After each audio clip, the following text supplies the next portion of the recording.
Hi കൂട്ടുകാരെ, പുതിയൊരു വീഡിയോയിലേക്ക് എല്ലാവർക്കും സ്വാഗതം. അങ്ങനെ മാഷ് ഇങ്ങനെ ആസ്പത്രിയിലോട്ട് വരുന്ന സമയത്ത് ഇന്ദ്രൻ പുറത്തോട്ട് ഇറങ്ങുകയാണ് കേട്ടോ. അപ്പോൾ ഇന്ദ്രൻ നീ പോവാൻ ഒരുങ്ങുകയാണോ? അച്ഛനെ കാത്ത് ഞാൻ ഒത്തിരി നേരമായി ഇരിക്കുന്നത്. എന്തായി നിൻ്റെ കാര്യങ്ങൾ? അപ്പോൾ ഉടൻ തന്നെ കുഴപ്പമൊന്നുമില്ല എന്ന് പറയുന്നു കേട്ടോ. പിന്നീട് നാളെയാണല്ലേ ഡിസ്ചാർജ് എന്ന് ചോദിക്കുകയാണ്. നാളെ എൻ്റെ മോളെയും കൊണ്ട് പഞ്ചരത്നത്തിലോട്ട് പോകണമെന്ന് പറയണ. അനുവിനെ വേണമെങ്കിൽ കൊണ്ടുപോയിക്കോളൂ എന്ന് ഇന്ദ്രൻ പറയണേ. അത് കേട്ടോടെ തന്നെ മാഷ് പറയണേ, അത് വേണ്ട, പിന്നെ ഇപ്പോൾ എന്തായാലും അമ്പിളി സ്ഥിരമായിട്ട് അവിടെ നിൽക്കുമെന്ന് പറഞ്ഞിട്ടുണ്ട്. പിന്നീടുള്ള കാര്യങ്ങൾ ഓരോരുത്തരായി മാറി നിന്നാൽ മതി. അതൊക്കെ അച്ഛൻ്റെ ഇഷ്ടം. എന്തായാലും വിച്ചുമോന് ഇവിടെ നിന്നോട്ടെ. സോനയും പ്രതിഭയും കൂടി വിച്ചുമോന് നോക്കിക്കോളും. വിച്ചുമോൻ ഇല്ലാതെ എനിക്ക് പറ്റത്തില്ല. അപ്പോൾ അതുകൊണ്ട് അനു വേണമെങ്കിൽ വന്നോട്ടെ. അനു ഇങ്ങനെ മാറി മാറി വേണമെങ്കിൽ അച്ഛൻ്റെ സൗകര്യം പോലെ എങ്ങനെ വെച്ചെങ്കിൽ ചെയ്തോളൂ എന്നും പറയുന്നുണ്ട് കേട്ടോ. അങ്ങനെ ഈ വാക്കുകൾ കേൾക്കുമ്പോൾ ശരിയൊന്നും പറയണേ. അതേസമയം അല്ല, നിൻ്റെ അമ്മയുടെ കാര്യം എന്തായി? അത് കേൾക്കുന്ന ഇന്ദ്രനോ ഇതും പരിങ്ങുന്നു കേട്ടോ. എന്തായി നിൻ്റെ അമ്മയെ പുറത്തിറക്കാനുള്ള തീരുമാനം? നീ പുറത്തിറക്കുന്നുണ്ടോ?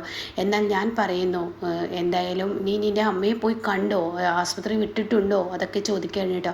അപ്പോൾ അത് കേൾക്കുന്ന ഇന്ദ്രൻ ഇങ്ങനെ പറയാനൊരുങ്ങുന്ന സമയത്ത് മാഷ് പറയണേ, ഞാൻ പറയും കാണണ്ട എന്ന് തന്നെയാണ്. കണ്ടില്ല എന്ന് വെച്ചിട്ട് കുഴപ്പമില്ല. പക്ഷെ മകനെ തീരുമാനം ആലോചിക്കുമ്പോൾ കാണുന്നതിലും തെറ്റില്ല. പക്ഷേ ഞാൻ പറയുന്നത്, എൻ്റെ മകളാണ് ഇപ്പോൾ ഈ സ്ഥാനത്ത് കിടക്കുന്നതെങ്കിൽ, തെളിവില്ലായിരുന്നെങ്കിൽ എൻ്റെ മകളുടെ അവസ്ഥ എന്തായിരുന്നു? അപ്പോൾ സുശീലയ്ക്ക് കിട്ടേണ്ട ശിക്ഷ തന്നെയാണ് കിട്ടിയിരിക്കുന്നത് എന്ന് പറയുമ്പോൾ ഇന്ദ്രനാ പറയാൻ വരുന്നത് അത് അവിടെ നിർത്തിയിട്ടോ. അമ്മയെ പോയി കണ്ടിരുന്നു എന്ന്. എന്തായാലും മക്കൾക്ക് എന്ത് തീരുമാനം എടുക്കാം? മക്കൾക്ക് ശരിയെന്ന തീരുമാനം മക്കൾക്ക് എടുക്കാം. ഒരിക്കലും മാർക്ക് വേണ്ടിയിട്ടും ഒന്നും വേണ്ടെന്ന് വെക്കേണ്ടത്. എനിക്ക് നിൻ്റെ അമ്മയെ കൊണ്ടുവരണമെങ്കിൽ കൊണ്ടുവരാം. അതല്ല മറ്റുള്ളവർക്ക്. അത് തന്നെ ഞാൻ പറഞ്ഞിരിക്കുന്നത്. എനിക്ക് അങ്ങനെ ഒരു ഇതില്ല.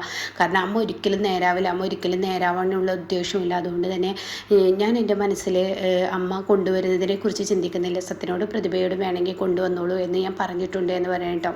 എന്തായാലും ആ തീരുമാനം നല്ലത് തന്നെ എന്നും പറയുന്നു കേട്ടോ. പിന്നീടാണെങ്കിലോ ദാസ്, രഘു, അതുപോലെ ആമി എല്ലാവരും കൂടിയിട്ട് ആ ഭാനു മാമിൻ്റെ അടുത്തോട്ട് ചെല്ലുകയാണ്. അവിടെ ചെല്ലുകയാണ് കേട്ടോ. അതായത് ഭാനുവതി തങ്കച്ചിയുടെ അടുത്തോട്ട് ചെല്ലുകയാണ്. ഹോംസ്റ്റേയിലോട്ട് ചെല്ലുകയാണ്. അപ്പോൾ കയറും ഇരിക്കും എന്നൊക്കെ പറയാണ്. ആമി നീ കുട്ടിയെ റൂമിൽ കിടത്തിയിട്ട് പെട്ടെന്ന് വായോ, നിന്നോട് സംസാരിക്കാനുണ്ട്. അപ്പോൾ അത് കേൾക്കുന്ന ഭാനു തങ്കച്ചി പറയണേ, അല്ല നിങ്ങൾക്ക് ഇതുവരെ സംസാരങ്ങളൊന്നും കഴിഞ്ഞില്ല എന്നുണ്ടോ എന്ന് കേട്ട ഉടനെ, അല്ല താങ്കളോട് സംസാരിക്കാൻ താങ്കളോട് തന്നെ സംസാരിക്കേണ്ടത് ദാസ് പറയണേ. അങ്ങനെ ആമി കുഞ്ഞിനെ റൂമിൽ കിടത്തി വെള്ളമൊക്കെ കുടിപ്പിച്ചതിന് ശേഷം ആമി വരികയാണ് കേട്ടോ. ഇതേ സമയം എന്താണ് നിങ്ങൾക്ക് പറയാനുള്ളത്? നിങ്ങളുടെ കുടുംബത്തെ പ്രശ്നങ്ങളുണ്ടെന്ന് എനിക്ക് മനസ്സിലായി. രഘുവിൻ്റെ ഭാര്യയും കുഞ്ഞുങ്ങളും ഇങ്ങോട്ടേക്ക് കയറി വന്ന് ചോദ്യം ചെയ്യൽ തുടങ്ങുമോ? അങ്ങനെയുള്ള പ്രശ്നങ്ങളാണെന്ന് എനിക്കും മനസ്സിലായി എന്നൊക്കെ അങ്ങനെ പറയാൻ കേട്ടോ. രഘുവിൻ്റെ കുടുംബാംഗങ്ങൾ ആരും തന്നെ വരില്ല. അപ്പോൾ രഘു പറയണേ, ഒരിക്കലും എൻ്റെ കുടുംബാംഗങ്ങളെ ഒരിക്കലും ആരെയും ബുദ്ധിമുട്ടിക്കാൻ വരില്ല.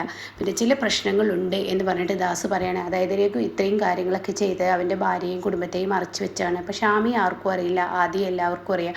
അതാണ് പ്രശ്നം. ആദിയുടെ ഭാര്യയാണ് ആമി എന്നുള്ളത് അറിഞ്ഞത് മുതൽ എല്ലാവർക്കും ആ പ്രശ്നം തീർന്നു. പക്ഷേ രഘുവിൻ്റെ ഭാര്യ, അവളൊന്നും ഉൾക്കൊള്ളാൻ കുറച്ച് സമയം എടുക്കല്ലോ. അതങ്ങനെയാണല്ലോ. അപ്പോൾ അതുകൊണ്ട് തന്നെ ഇനി രഘുവിൻ്റെ ഒരു ആമിയുടെ ഉത്തരവാദിത്തങ്ങൾ ഞാൻ ഏറ്റെടുത്തോളാം എന്ന് പറയാൻ കേട്ടോ. അതുകൊണ്ട് ആമിയുടെ എന്ത് കാര്യങ്ങൾക്ക് എന്നെ വിളിക്കാം. പിന്നെ ഫിസിയോതെറാപ്പിക്ക് പോകാൻ വണ്ടിയും സൗകര്യങ്ങളൊക്കെ ഞാൻ ചെയ്തു വെച്ചിട്ടുണ്ട്.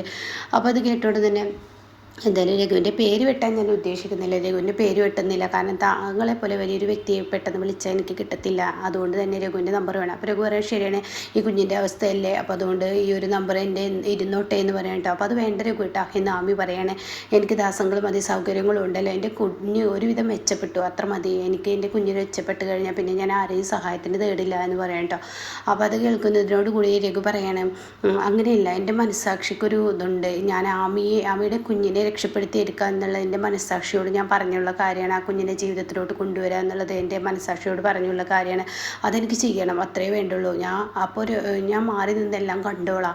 അതിനെന്നെ അനുവദിക്കുമോ ദാസങ്ങൾ എന്ന് ചോദിക്കണം. അപ്പോൾ തീർച്ചയായും അതിനെ അനുവദിക്കാം. പക്ഷേ നിൻ്റെ ഭാര്യയുടെയും അതുപോലെ മാഷിൻ്റെയും അണ്ണൻ്റെയും മുന്നിൽ ഇനി ഞാൻ തലകുനിച്ച് നിൽക്കേണ്ട അവസ്ഥ എനിക്ക് ഉണ്ടാക്കിയെടുക്കരുതെന്ന് പറയട്ടോ. അപ്പോൾ ഒരിക്കലും ഞാൻ അങ്ങനെ ഉണ്ടാക്കിയെടുക്കില്ല. അവരുടെ സമ്മതത്തോട് കൂടിയിട്ടായിരിക്കും ഇനി ഞാൻ വരുന്നുണ്ടെങ്കിൽ ഇങ്ങോട്ടേക്ക് വരിക.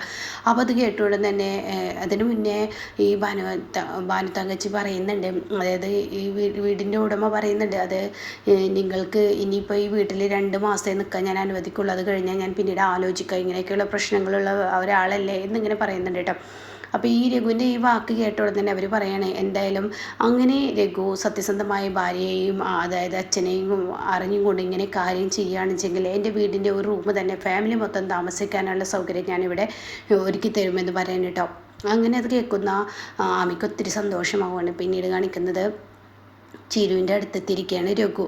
അങ്ങനെ രഘു പറയാണ്, ഞാൻ എന്തായാലും അവരെ അവിടെ കൊണ്ടാക്കി മാറി നിന്ന് കണ്ടോളാം എന്നുള്ള നിലപാടിലാണ് കൊണ്ടാക്കിയിരിക്കുന്നത്. ഇനി എനിക്ക് കാര്യങ്ങൾ നല്ലപോലെ മുന്നോട്ട് പോകണം, ഞാൻ സത്യസന്ധമായിട്ടാണ് എല്ലാ കാര്യങ്ങളും ചെയ്തത് എന്നൊക്കെ ഇങ്ങനെ പറയുമ്പോൾ, എന്തായാലും നമ്മുടെ അമ്പിളി ചേച്ചിയെ മറച്ച് വെച്ച് ഇനി ഒരു കാര്യം ചെയ്യട്ടെ, നിങ്ങൾ അമ്പിളിയും അമ്മാവിനോടൊന്ന് സംസാരിക്കുമോ?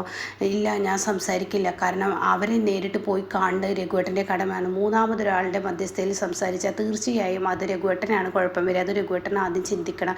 അങ്ങനെ മൂന്നാമതൊരാളുടെ ഇടയിൽ വെച്ച് മൂന്നാമതൊരാളുടെ സഹായത്തോട് സംസാരിക്കുക. രഘുവേട്ടന് പറയാനുള്ളത് രഘുവേട്ടൻ നേരിട്ട് പറയും. അമ്മാവിനോട് എങ്ങനെ വേണമെങ്കിലും എനിക്ക് സംസാരിക്കാൻ അറിയാം, പക്ഷേ എൻ്റെ ഭാര്യ അമ്പിളിയോട് സംസാരിക്കാൻ എനിക്ക് പേടിയാണ്. അവളെ പറഞ്ഞതല്ലായിരിക്കും ചിലപ്പോൾ തിരിച്ച് പറയാം, അതാ ഒരു പേടി എന്നിലുണ്ട് എന്ന് പറഞ്ഞിട്ട് അത് കേൾക്കുന്ന അനുഭവം പറയണം. ശരിയായിരിക്കും, അമ്പിളി ചേച്ചി ഇതൊക്കെ കേട്ടിട്ട് പൊട്ടിത്തെറിക്കുകയായിരിക്കും, അത് ശരി തന്നെയാണ്. അപ്പോൾ ഞാനൊരു കാര്യം പറയാം, അമ്പിളി ചേച്ചി ഇതൊക്കെ കേട്ട് പൊട്ടിത്തെറിക്കുകയും ഒക്കെ ചെയ്താലും രഘുവേട്ടൻ അവിടെ മൗനത്തോടു കൂടി നിൽക്കണം. അമ്പിളി ചേച്ചി ഇപ്പോൾ രഘുവേട്ടൻ ചെയ്തത് അമ്പിളി ചേച്ചി ചെയ്തിരുന്നെങ്കിൽ രഘുവേട്ടൻ എങ്ങനെയായിരിക്കും പ്രതികരിക്കുക, അത് ചിന്തിക്കുക. എപ്പോഴും ആ ഒരു ചിന്താഗതി മനസ്സിലുണ്ടായാൽ തന്നെ വീട്ടിലെ പ്രശ്നങ്ങൾ ഒരുവിധം കഴിയുമെന്നൊക്കെ ഇങ്ങനെ പറയാൻ കേട്ടോ.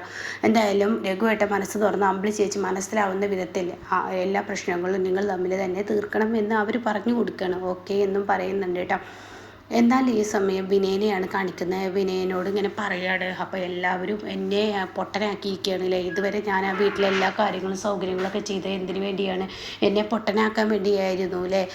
എന്നോട് മാത്രം ആരും പറഞ്ഞില്ല, എല്ലാവരും പഞ്ചരത്നത്തിലോട്ട് പോകുന്നത് പറഞ്ഞു, പക്ഷെ എന്നോട് ആരും പറയുന്നില്ലല്ലോ. അപ്പോൾ വീണ്ടും ഈ വിനയൻ പുറത്ത്, അതല്ലേ ഇതിൻ്റെ അർത്ഥം? അങ്ങനെയൊന്നുമില്ല വിനയ, നിന്നോട് എങ്ങനെ പറയാ? സ്വന്തം ഭാര്യ പ്രസവിച്ച് പ്രസവരക്ഷയ്ക്ക് വിനയ ഞാൻ എൻ്റെ വീട്ടിലോട്ട് അവളെ കൊണ്ടുപോകുന്നു എന്ന് എങ്ങനെ മാഷിന് പറയാൻ കഴിയും? എന്താ വിനയ നീ പൊട്ടത്തരം പറയുന്നത്? അങ്ങനെ ആരും പറയത്തില്ല. അപ്പോൾ അതുകൊണ്ട് നീ ഒരു കാര്യം ചിന്തിക്കുക, അങ്ങനെ ആരും പറയില്ല. നീ എന്തായാലും ഇതിൻ്റെ മുകളിൽ ഒരു പ്രശ്നം ഉണ്ടാക്കണ്ട. അതൊന്നും പറഞ്ഞാൽ പറ്റത്തില്ല. എനിക്ക് എൻ്റെ മകനെ ഒരു ദിവസം പോലും കാണാതിരിക്കാൻ പറ്റത്തില്ല. എൻ്റെ മകനെ എനിക്ക് ഡെയിലി കാണണം, അങ്ങനെ ഒരാളാണ് ഞാൻ. അതുകൊണ്ട് എൻ്റെ മകനെയും കുഞ്ഞിനെയും ഇങ്ങോട്ടേക്ക്, എൻ്റെ ഭാര്യയെ ഇങ്ങോട്ടേക്ക് കൊണ്ടുവരണമെന്ന് ഞാൻ ആഗ്രഹിച്ചു. പക്ഷേ എന്നോട് കാണിച്ചത് കണ്ടില്ലേ? ഇതങ്ങനെ വിട്ടാൽ ശരിയാവില്ല. എടാ, നിൻ്റെ എടുത്തുചാട്ടവും ആക്രാന്തവും കൊണ്ടാണ് നിൻ്റെ ജീവിതം ഇങ്ങനെ തകരുന്നത്. ഞങ്ങൾ പറയുകയാണ് നിന്നോട്, നീ ഒന്ന് സാവകാശത്തോട് ക്ഷമയോടുകൂടി എല്ലാ കാര്യങ്ങൾ കൈകാര്യം ചെയ്താൽ തീർച്ചയായും ഈ പ്രശ്നങ്ങൾക്കൊക്കെ ഒരു അറുതി വരും. നീ പഴയതുപോലെ ഒന്നും ഇങ്ങനെ എടുത്ത് ചാടല്ലേ. എന്നാൽ ഞാൻ പഞ്ചരത്നത്തിൽ ദിവസം പോയി നിന്നാലോ? എടാ, നീ നിൻ്റെ വില കളയരുത്. 3 മാസം അവൾ അവിടെ നിൽക്കുന്നത് വരെയും നീ അങ്ങോട്ടേക്ക് പോവാം, പക്ഷെ അവിടെ നിൽക്കരുത്. അത് നിൻ്റെ അഭിമാനത്തെ കോട്ടം ചെയ്യും. ആ അഭിമാനം നീ കളഞ്ഞും കൊണ്ട് നിൽക്കരുത്. വിനയൻ്റെ ആ ഒരു നിലയും വിലയും കളയരുത് എന്നൊക്കെ പറയുന്നിട്ട്. അപ്പോൾ ഈ വാക്കുകളൊക്കെ കേൾക്കുമ്പോൾ എന്താ ശരി, ഞാൻ അങ്ങനെയൊക്കെ ചെയ്തിട്ടും 3 മാസം കഴിഞ്ഞാൽ മാഷ് ചിരുവിനെയും മക്കളെയും ഇങ്ങോട്ടേക്ക് പറഞ്ഞേക്കും. അങ്ങനെ മാഷ് പറഞ്ഞെങ്കിൽ തീർച്ചയായും ഞാനിവിടെ എല്ലാം സഹിച്ചും ക്ഷമിച്ച് നിൽക്കാമെന്ന് പറയാം. അങ്ങനെ ആരും ഞങ്ങളോട് പറഞ്ഞിട്ടില്ല. പക്ഷെ മാഷിൻ്റെ സംസാരത്തിൽ ഞങ്ങൾ അങ്ങനെ വായിച്ചെടുത്തതാണ്. എല്ലാത്തിനും ക്ഷമയും സമാധാനവും നിനക്ക് ഉണ്ടാവുന്നത് നല്ലതാണ്. നിൻ്റെ എടുത്തുചാട്ടം കൊണ്ട് നിൻ്റെ ജീവിതം തന്നെയാണ് നീ തകർക്കുന്നതെന്ന് നീ മനസ്സിലാക്കണം. അതുകൊണ്ട് നീ എടുത്തു ചാടി ഓരോ കാര്യങ്ങൾ തീരുമാനിക്കരുതെന്ന് പറയാം കേട്ടോ.